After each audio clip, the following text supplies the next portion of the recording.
خوتي وخواتاتي مساء الخير عليكم اهلا وسهلا مرحبا بكم يا جماعه الخير. جيسبر كو فوز الي بيان، جيسبر كو فو بورتي بيان، جيسبر راكم تشوفوا فينا مليح وراكم تسمعوا فينا مليح يا جماعه الخير.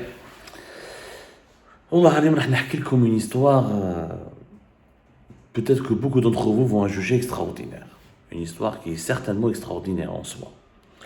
Je vais vous raconter, d'abord ce n'est pas une histoire, c'est un récit composé entièrement d'informations vraies. Et j'annonce dans le préambule de cette émission que je défie les services de sécurité et la justice de confirmer ou d'infirmer les informations que nous allons révéler maintenant, qui sont d'une extrême gravité. Je dis bien d'une extrême gravité. Comment malheureusement les services de sécurité ou certains services de sécurité très sensibles dans notre pays sont instrumentalisés pour des besoins de guerre clanique. Et comme l'État algérien n'est pas un État réellement, puisqu'il fonctionne uniquement dans une logique de système et du système de personnes, et comment des personnes abusent de leurs fonctions, utilisent leurs prérogatives et leurs postes dans certains services de sécurité pour juste mettre en place des agendas élaborés en fonction d'intérêts purement personnels. Ou qu'est-ce qui est l'intérêt général du pays. Ce que je vais raconter est assez grave et j'ai mesuré un petit peu mes propos avant de commencer et je me suis dit est-ce que ça vaut la peine de faire cette émission qui va certainement me ramener beaucoup d'ennuis et franchement au point où j'en suis, condamné à mort, privé de ses enfants, de son pays, de sa famille, je vois pas qu'est-ce que j'ai à perdre. نحكي لكم اليوم على l'histoire d'un colonel. Au cours de notre enquête, nous avons découvert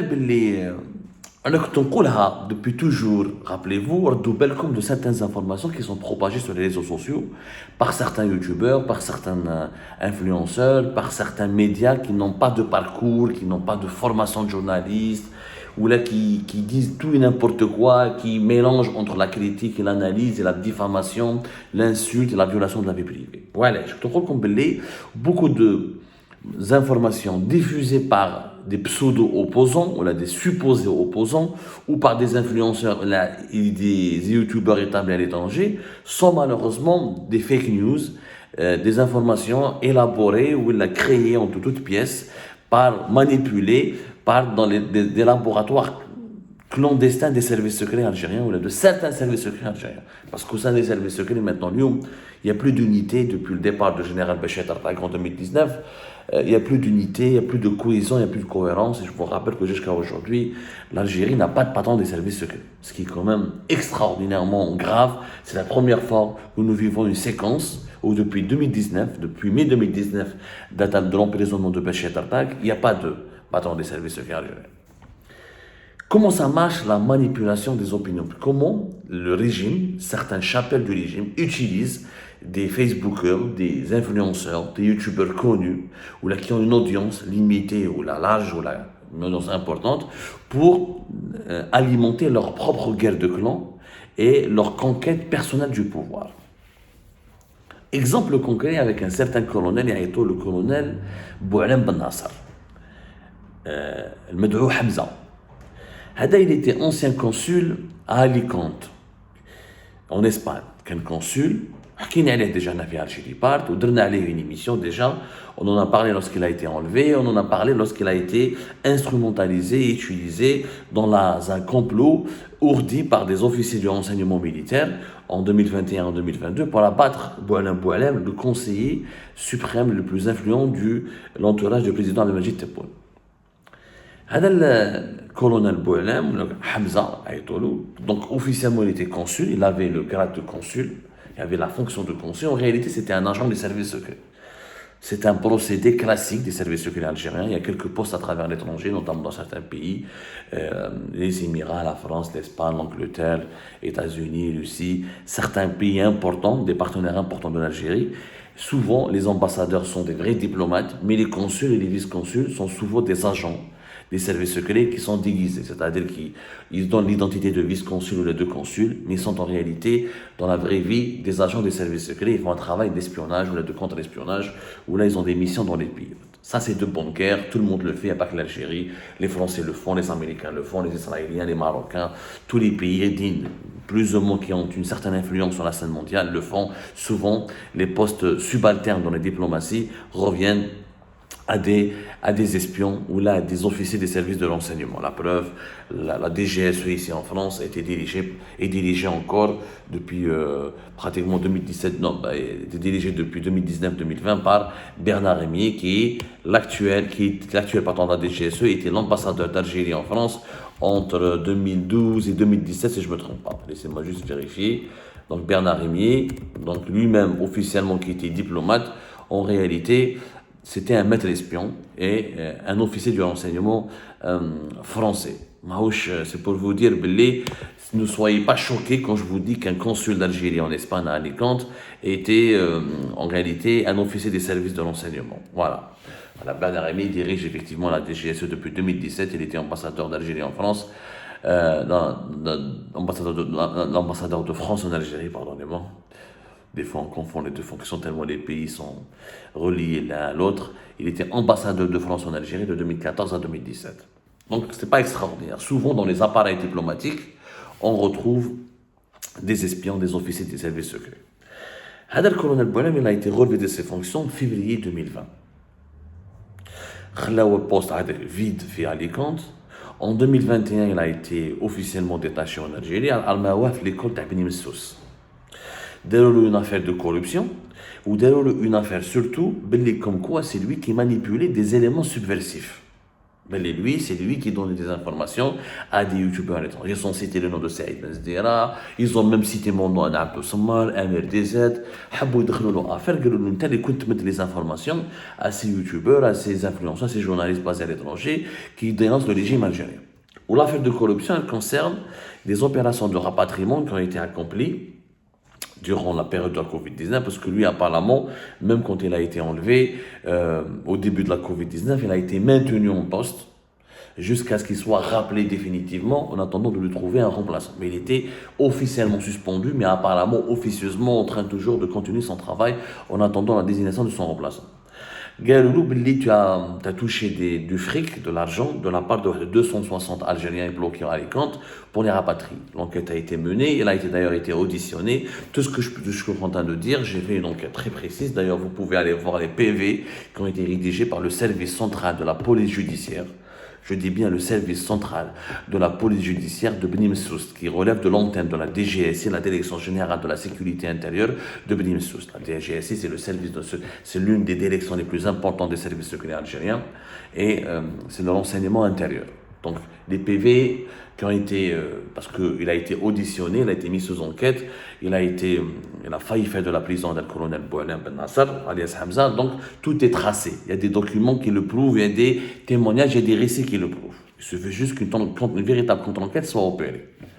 Pendant tout ce temps-là, bon, je me suis dit, Msid Hadaya, t'es un dossier kbir, c'est un salopard.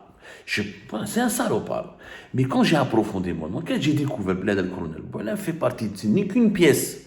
Ce n'est qu'une pièce d'un grand puzzle de manipulation. Et le salopard qu'il est, il y a derrière lui d'autres salopards encore plus graves. Où est-ce ça là? Et dès la Kouchafine, en 2020, 2021, il y a eu un chamboulement majeur après la mort de Gaïd Salah en décembre 2019. Son secrétaire particulier, Ramiz Bounouira, il fuit le pays en mars 2020. Il prend avec lui tous les documents les plus importants, tout le coffre-fort de Gaïd Salah, dans des documents confidentiels et secrets, classés secret défense, qui peuvent compromettre dangereusement la sécurité nationale. Il est parti en Turquie. Il est resté en Turquie jusqu'à ce que la Turquie l'expulse, le remet à l'Algérie fin juillet 2020, toujours en 2020. Il est resté de mars à juillet 2020. Et d'ailleurs, l'annonce de son extradition par la Turquie, à la suite d'une demande de l'Algérie, a été annoncée officiellement par les médias publics et officiellement par le gouvernement algérien à travers l'APS, l'agence de presse gouvernementale algérienne, entre le 2 et le 3 août 2020. Pendant ce temps-là, il a été coiffé par les services turcs, ou les services secrets turcs, ils ont pris tous les documents, toutes les informations les plus compromettantes sur le haut commandement militaire algérien. Parce qu'il était le coffre-fort de Gaïd Salah, et il a été rapidement repéré en Turquie, et les Turcs, vous imaginez bien qu'un gros poisson comme celui-là, ils l'ont bien pêché, ils l'ont bien cuisiné avant de le livrer aux Algériens, parce qu'ils l'ont promis à Bounouira qui vont le protéger, lui donner les papiers turcs, qui lui permettent de vivre en Turquie. Ça n'a pas été le cas, ils se sont foutus de sa gueule, ils l'ont revendu aux Algériens après, l'ont revendu à l'Algérie.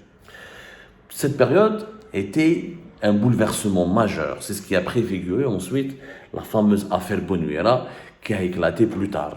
L'affaire Bounuera qui a éclaté plus tard vers début janvier 2022, où avec les vidéos de Bounuera depuis la prison militaire de Blida qui ont été réalisées, où Bounuera a commencé à dénoncer, à donner des informations très très dangereuses et plus que dangereuses, puisqu'il a accusé plusieurs hauts responsables du haut commandement militaire, dont Saïd Chengriha en personne, d'être corrompu, d'être باللي كان des trafics d'armes. هادو كاع des informations déjà il les avait dès le départ, وكانوا عنده depuis son départ, depuis qu'il a fui l'Algérie en mars 2020, ومدهم les services secrets turcs. Il a parlé en 2022 parce qu'il avait compris qu'en 2022, il a bénéficié de certaines complicités qui lui ont permis d'exploser cette affaire et d'exploser les informations qui étaient en sa possession, juste parce que auparavant, il ne pouvait pas parler. D'ailleurs, en mai 2022, Ramel Bounuera a été condamné à la peine capitale et plus personne n'a parlé de l'affaire Bounuera, plus personne n'a voulu d'ailleurs approfondir les graves accusations qu'il avait portées contre le haut commandement militaire. L'affaire Bounuera peut-être fait 2020.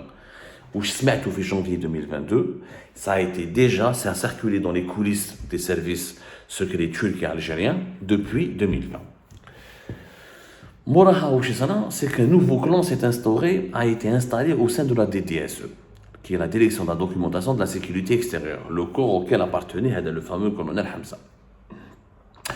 Le général-major Youssef Bouzid, qui a été enlevé, il a été enlevé parce qu'il était dérangé Saïd Chengriha, où Chengriha a fait un lobbying énorme pour qu'à partir de janvier 2021, il se débarrasse du général Bouzid Youssef, qui n'était clairement pas affilié à son clan, et comme qui fait dans une précédente émission comment les services de la DCSA, la sécurité militaire, la direction centrale de la sécurité de l'armée, comment ils ont manipulé Saïd Chengriha en lui faisant croire que c'était, comment il s'appelle, général-major Youssef Bouzid, alias Youssef, Mohamed Bouzid, alias Youssef, c'était lui qui avait diffusé des informations confidentielles et les photos de certains enfants de Saïd Chengriha auprès d'un opposant établi à l'étranger.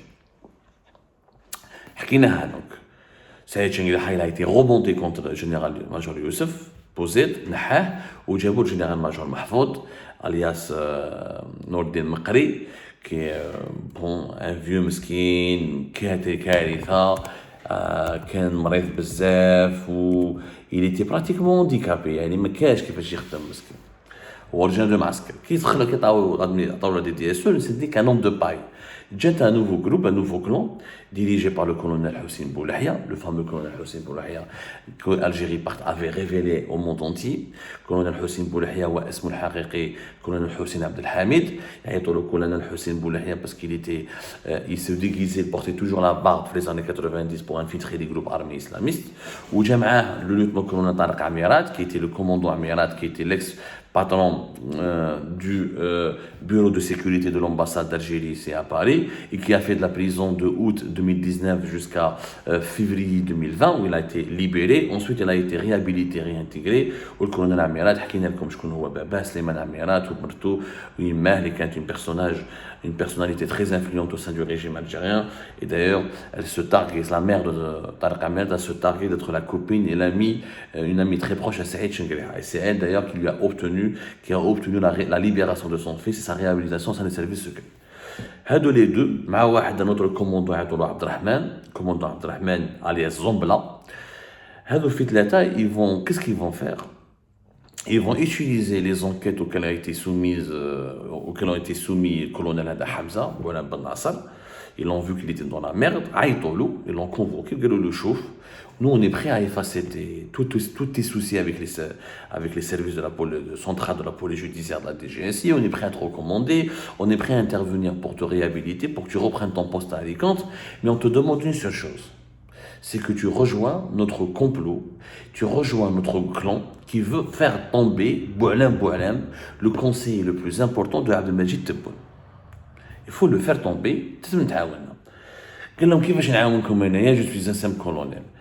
Ils lui ont dit, bien sûr, je suis en train de scénariser la scène, les propos ne sont pas, certains propos ont été un petit peu romancés, un petit peu, pour mieux vous plonger dans les scènes, dans la scène de cette grave affaire. Et comment le feuilleton s'est déroulé. Alors là, tu dois reprendre contact avec les Ben Sdera ou les Abdou Sammar, ou soi-disant, parce qu'ils ont cru que c'était réellement lui qui nous manipulait. Moi, je ne le connais ni d'Adam ni d'Ève, je n'ai jamais eu de contact avec lui. Mais apparemment, on l'a accusé d'être d'être la source de Ben Sdera. On l'a accusé aussi d'être la source de MRDZ, etc.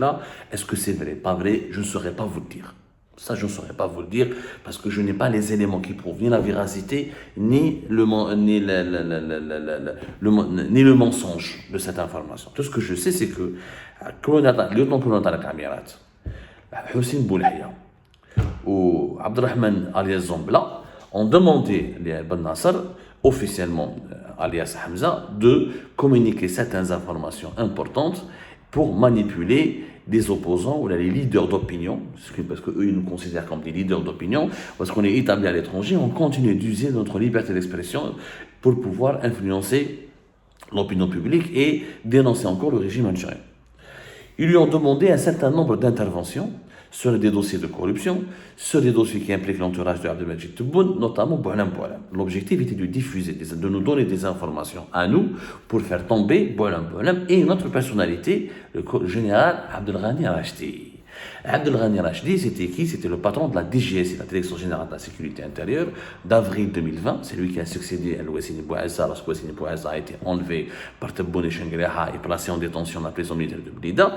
Il est resté à la tête de la DGSI d'avril 2020 jusqu'à l'été 2022. Où il a été ensuite transféré à partir de juillet 2022 vers la DDSE, la Direction de renseignement extérieur. Et le renseignement intérieur, rappelez-vous, il y avait un jeu de chaises musicales, un chassé-croisé. L'Ikhal Mjdoub, qui était à la tête de la DDSE en mai 2022, a été transféré à la DGSI en juillet 2022. Et Abdelghani Rachdi a été transféré à la DDSE en juillet 2022 jusqu'à son limogeage définitif début septembre 2022, où il a été remplacé par l'actuel patron de la DDSE, de renseignement extérieur, le célèbre général-major Mehna Djebbar. Huma هذا الكلون Hossein Boulahia, un ancien de la DCSA, Tarek Amirat et Abdelrahman Zombla, c'est des collaborateurs de Hossein Boulahia, donc ce sont ses loyaux serviteurs.